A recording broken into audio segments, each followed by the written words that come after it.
Bismillahirrahmanirrahim. Assalamualaikum warahmatullahi wabarakatuh. Perkenalkan, nama saya Nurwadiati dari kelas A Pendidikan Khusus. Saya dari kelompok 2 dengan materi tunarungu. Di sini mata kuliah pengembangan alat ukur dalam PKH. Izinkan saya untuk mempresentasikan materi dari kelompok kami. Adapun materi yang akan dijelaskan yaitu tunarungu. Nah, pengertian tunarungu. Tunarungu adalah kurang atau hilangnya kemampuan mendengar yang disebabkan oleh tidak berfungsinya sebagian atau seluruh alat pendengaran.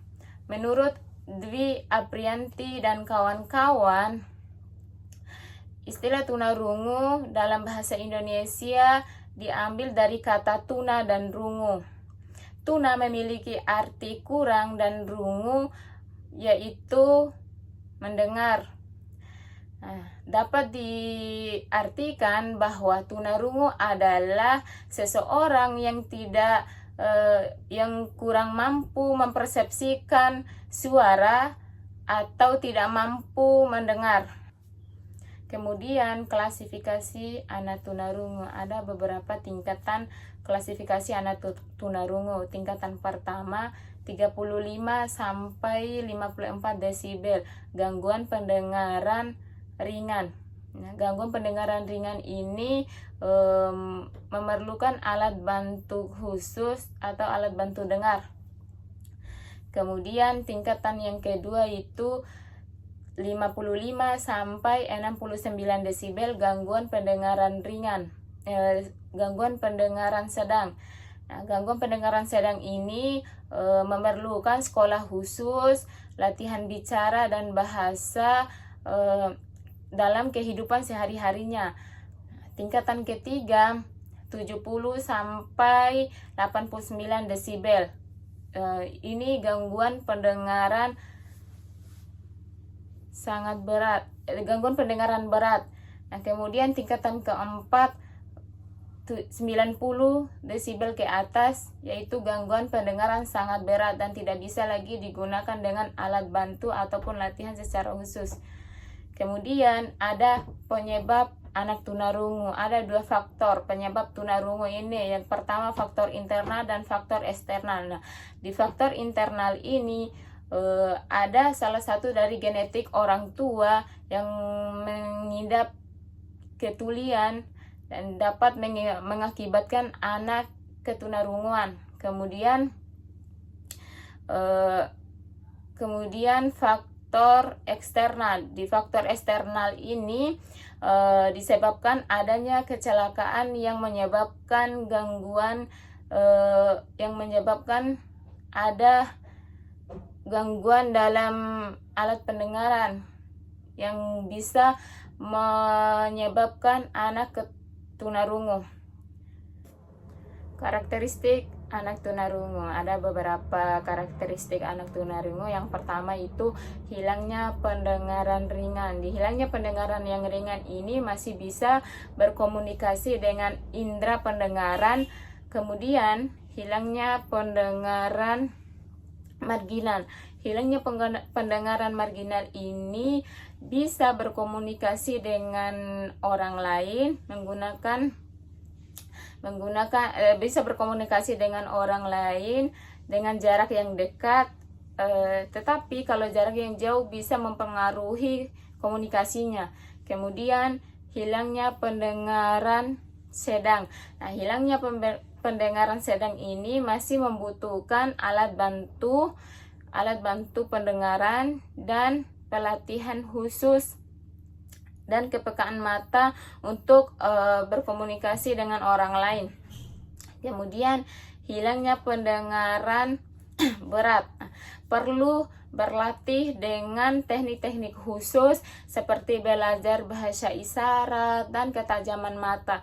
Kemudian hilangnya pendengaran sangat berat atau parah. Nah, ini tidak bisa lagi mengandalkan teknik-teknik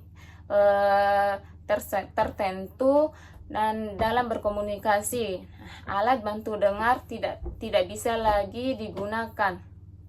Kemudian ada beberapa aspek anak tunarungu. Yang pertama itu aspek kognitif. Nah, aspek kognitif ini anak mampu memahami konsep, memproses informasi, dan mengembangkan kemampuan. Kemudian yang kedua itu aspek fisik motorik. Di aspek fisik motorik ini yaitu anak mampu menggerakkan anggota tubuh, mengkoordinasikan gerakan dan keseimbangan. Yang ketiga, aspek sosial. Di aspek sosial ini anak tunarungu melakukan berinteraksi dengan orang lain, bekerja sama dan lain-lain. Yang keempat itu aspek emosional. Nah, aspek emosional ini adalah kemampuan mengelola emosi, mengembangkan empati, mengelola stres.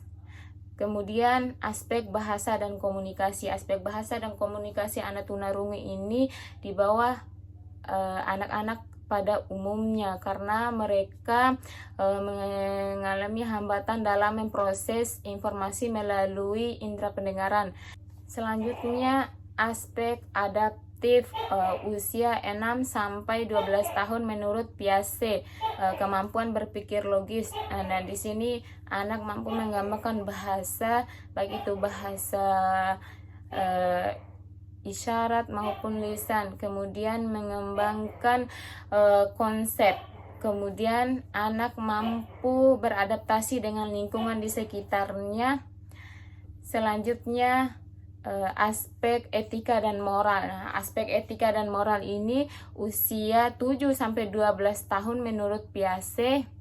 Aspek etika dan moral, ada kemampuan moral. Nah, di kemampuan moral ini anak mampu memahami aturan, mengambil keputusan, dan menunjukkan rasa empatinya terhadap teman ataupun orang di sekitarnya. Kemudian kemampuan etika. Nah, di kemampuan etika ini anak mampu memahami konsep benar dan salah, menunjukkan rasa bekerja sama, dan memahami keberagaman antara dengan satu maupun orang lain. Kemudian di tahap ini, tahap perkembangan aspek anak tunarungu ini serupa dengan anak normal pada umumnya, tetapi perkembangan anak tunarungu ini mencakup beberapa aspek. Nah, di beberapa aspek ini ada aspek kognitif, aspek bahasa, sosial, emosional, dan lain-lainnya. Nah, meskipun potensi mereka sama, tetapi mereka memiliki hambatan dalam bahasa, sehingga dalam memproses informasi agak sulit melalui indera pendengarannya. Baik, itu saja yang dapat saya sampaikan. Lebih dan kurangnya saya mohon maaf Ibu. Sebelum saya tutup, saya mengucapkan minal aizin wal faizin, mohon maaf lahir dan batin Ibu. Sekian, wassalamualaikum warahmatullahi wabarakatuh.